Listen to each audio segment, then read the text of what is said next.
now after taking it easy and planning our following days, because it also takes time, we are headed to have lunch.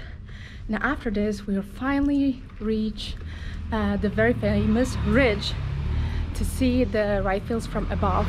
And also on the way we're gonna hit, there's a little temple just below the ridge that actually is the first temple that was constructed in Ubud. And with this noise you can actually hear the normal traffic in the city. So very peaceful garden, but once you reach here it actually gets quite busy.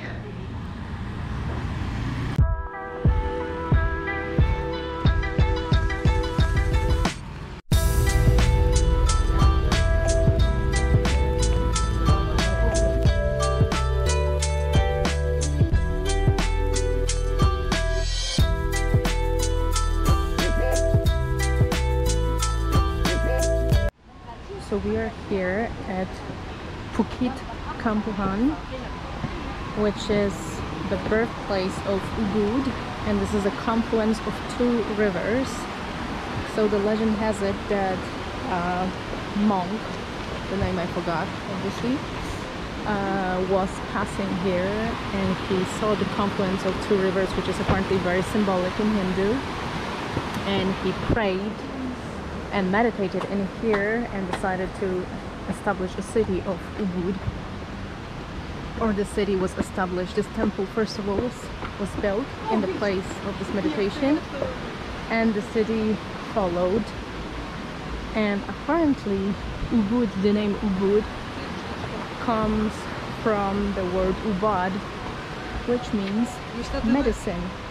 And the city of Ubud was a place of growing and harvesting herbs and spices, healing spices that were known in entire Indonesia and this part of the world.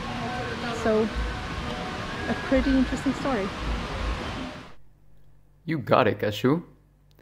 And after you pass Gunung Lebah, you'll reach Campuhan Ridge, a popular 2-kilometer nature trail.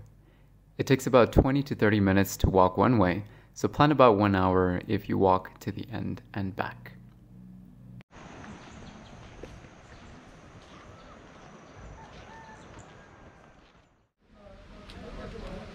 Welcome to the Elephant Cave.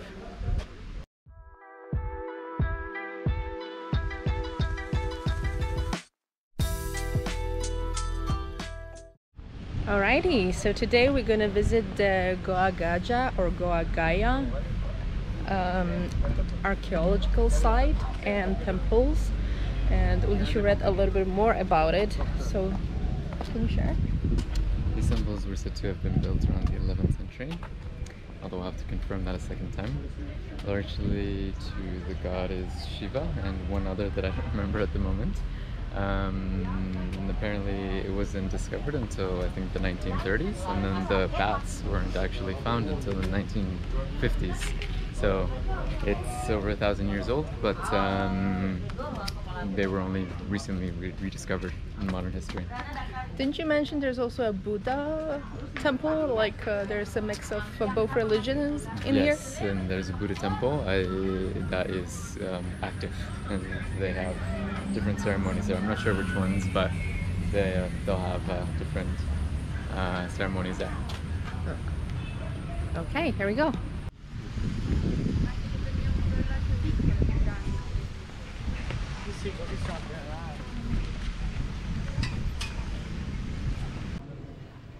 Goa Gajah, or Elephant Cave, is thought to have been built during the 11th century Bali kingdom, best known for a small cave with intimidating faces carved into the stone, supposedly made to ward off evil spirits. It was once believed that the figure represented an elephant, hence its nickname. You'll come across fountains and a bathing pool in the middle of the courtyard, right across from the elephant cave. The bathing pool contains 6 statues of women. An earthquake destroyed the 7th statue, each holding water pitchers to depict 7 holy rivers of India. Some visitors believe that the water coming from these statues makes them feel younger.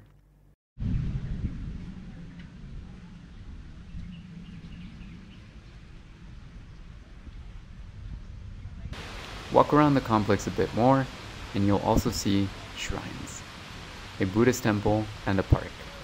We were impressed by how massive the banyan trees were here.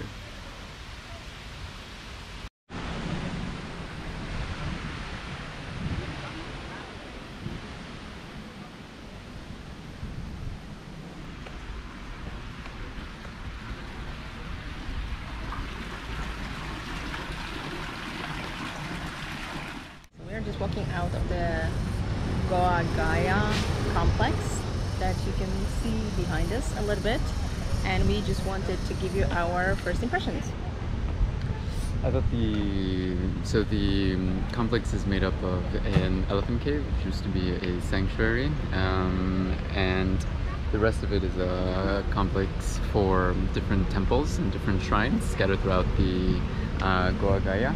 And below that you'll see a park with a lot of big trees. I was pretty impressed at the amount of big trees that we saw there.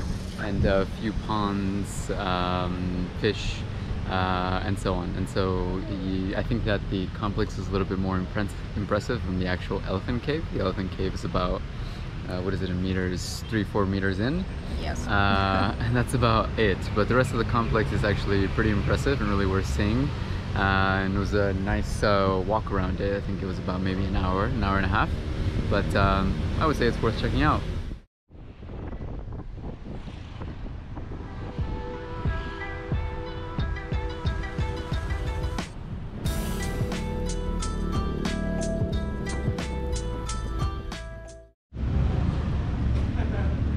So this is yet another royal palace.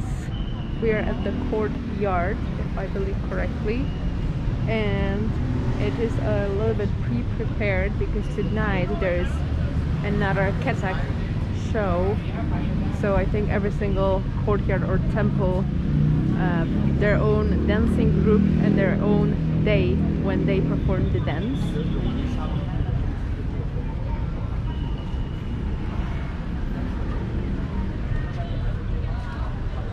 And let's see how far we can enter. Woody? Let's go have a look.